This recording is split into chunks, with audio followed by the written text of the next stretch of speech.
একবার ভেবে দেখুন তো, এমন মাহমুদুল্লাহকে শেষ কবে দেখেছেন?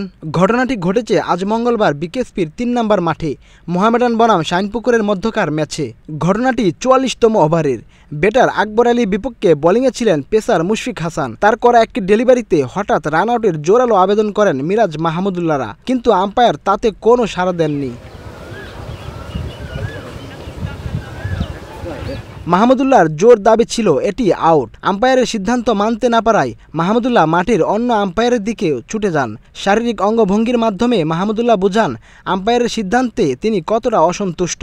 তবে অন্য আম্পায়ার কোনো কথাই বলেননি, কিছুই যেন করার নেই। অসহায়ত্বের চোখে শুধু দেখেই গেলেন মাহমুদুল্লাহর এই প্রতিবাদ। ওই ওভারেই নাসুম লং অনে ফিল্ডিং করতে আসেন। সীমানার বাইরে থেকে আবহানীর এক কর্মকর্তা নাসুমকে বলেন, ভাই, আমরা এখান থেকে দেখেছি অনেকটা গ্যাপ ছিল ব্যাট আর দাগের মাঝে, এটা ক্লিয়ার আউট ছিল।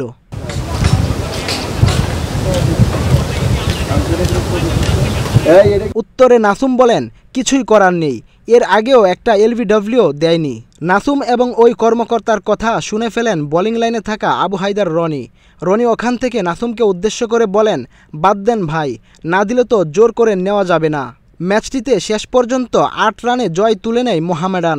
প্রথমে ব্যাট করে ২৫৫ রান করেছিল মোহামেডান। জবাবে ২ বল বাকি থাকতেই ২৪৭ রানে গুটিয়ে যায় শাইনপুকুর।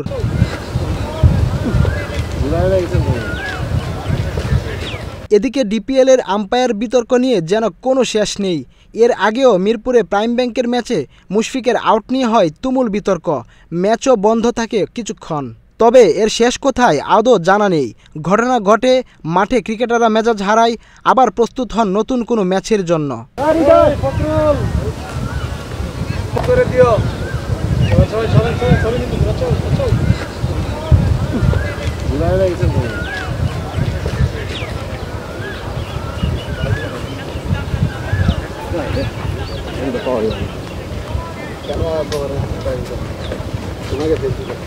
কেন আমদানি কেন আমদানি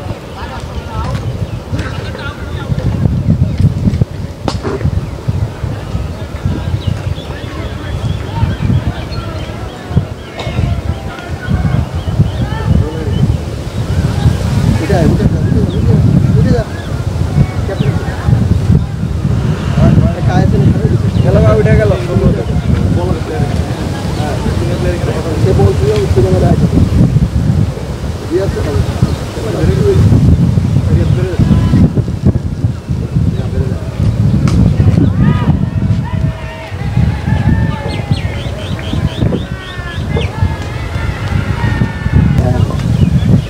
এনে মনে হয় কি নিউজ আছে।